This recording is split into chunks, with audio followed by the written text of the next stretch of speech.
গত ৩০ এপ্রিল প্রধানমন্ত্রী নরেন্দ্র মোদী নেতৃত্বাধীন কেন্দ্রীয় মন্ত্রিসভা দেশে জাতভিত্তিক জনগণনা করার সিদ্ধান্ত গ্রহণ করেছে। কেন্দ্রীয় মন্ত্রিসভার এই সিদ্ধান্তকে স্বাগত জানিয়েছে প্রদেশ বিজেপি। শুক্রবার বিজেপি রাজ্য দপ্তরে আহত সাংবাদিক সম্মেলনে প্রদেশ বিজেপি সভাপতি তথা রাজ্যসভার সাংসদ রাজীব ভট্টাচার্য কেন্দ্রীয় মন্ত্রিসভার সিদ্ধান্তকে ঐতিহাসিক বলে আখ্যায়িত করেন। তিনি এই সিদ্ধান্ত গ্রহণের জন্য প্রধানমন্ত্রী নরেন্দ্র মোদীকে আন্তরিক অভিনন্দন এবং শুভেচ্ছা জ্ঞাপন করেন।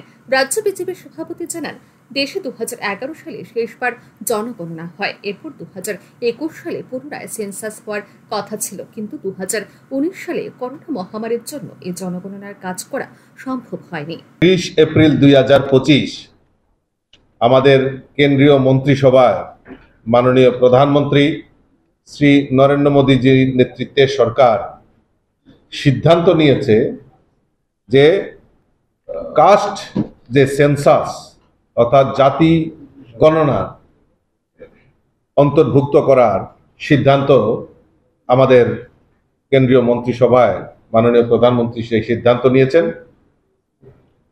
এই ঐতিহাসিক সিদ্ধান্তের জন্য আমরা ভারতীয় জনতা পার্টি ত্রিপুরা প্রদেশ কমিটির পক্ষ থেকে আমাদের দেশের যশস্বী প্রধানমন্ত্রী নরেন্দ্র মোদীজিকে আন্তরিকভাবে অনেক অনেক অভিনন্দন এবং শুভেচ্ছা জানাচ্ছি।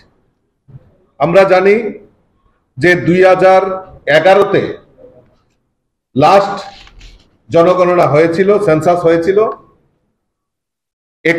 2021 সালে সেই সেন্সাস যে ডিউ যেটা হওয়ার কথা ছিল, কিন্তু আমরা জানি 2019-এ করোনা মহামারীর ফলে এবং এই 21 সাল পর্যন্ত যে আমাদের জনগণনার সেই কাজটাকে ব্যাহত হয় মহামারীর কারণে।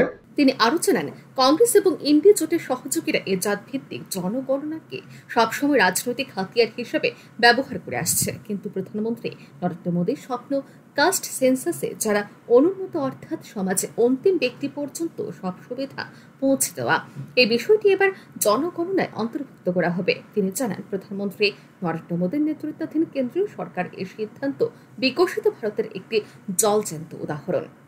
আমরা জানি যে এটা পরিষ্কার যে কংগ্রেস এবং তার সহযোগী দল ইন্ডি জোটের সহযোগীরা এই কাস্ট সেন্সাসের সবসময় তারা রাজনৈতিক হাতিয়ার হিসাবে ব্যবহার করা, সেটা একটা প্রয়াস সবসময় করে আসছে। কিন্তু আমাদের দেশের যশস্বী প্রধানমন্ত্রীর যে স্বপ্ন যে আমাদের এই যে কাস্ট জনগণনা, এই যে কাস্ট সেন্সাসের ঘোষণা করেছেন, তার মধ্যে যারা অনুন্নত, আমাদের সরকারের যে মূল লক্ষ্য যে সমাজের অন্তিম ব্যক্তি পর্যন্ত সমস্ত সুযোগ সুবিধা পৌঁছে দেওয়া, সরকারি সুযোগ সুবিধা পৌঁছে দেওয়া, এই জনগণনার কারণে কেন্দ্রীয় সরকারের কাছে, আমাদের ভারতবর্ষের কাছে পরিষ্কার এই কাস্ট এবং যারা দুর্বল তাদের যে চিহ্নিত করা, তার প্রয়াস আমাদের এই জনগণনা এবং কাস্ট এই যে জনগণনার মাধ্যমে সেটা অন্তর্ভুক্তি করা হবে।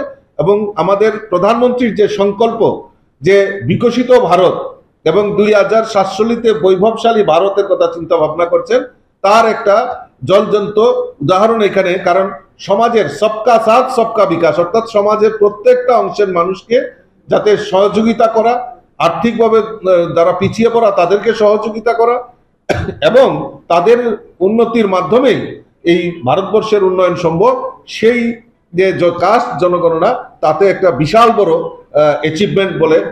অ্যাচিভমেন্ট হবে এবং ফলপ্রসূ হবে বলে আমি বিশ্বাস করি। সাংবাদিক সম্মেলনে রাজ্য বিজেপি সভাপতি তথা রাজ্যসভার সাংসদ রাজীব ভট্টাচার্য আরো জানান, 2010 সালে তৎকালীন প্রধানমন্ত্রী মনমোহন সিং লোকসভায় কাস্ট সেন্সাসের প্রতিশ্রুতি দেন, কিন্তু পরবর্তী সময় 2011 সালে যে সেন্সাস হয় সেখানে কাস্ট অন্তর্ভুক্তির বিষয়টি বিরোধিতা করে কংগ্রেস। এর ফলে সেই সময় কাস্ট সেন্সাস করা হয়নি। পরে একটি কাস্ট সেন্সাস হলেও তাকে ভুল তথ্য থাকায় এর রিপোর্ট পেশ করা হয়নি। রাজ্য বিজেপি সভাপতি আরো বলেন, আমরা বিশ্বাস করি কাস্ট সেন্সাসের ফলে SC/STর সাথে OBC ভুক্ত জনগণের জনসংখ্যার পরিসংখ্যান সরকারের কাছে অন্তর্ভুক্ত হবে। Bureau report, RE news.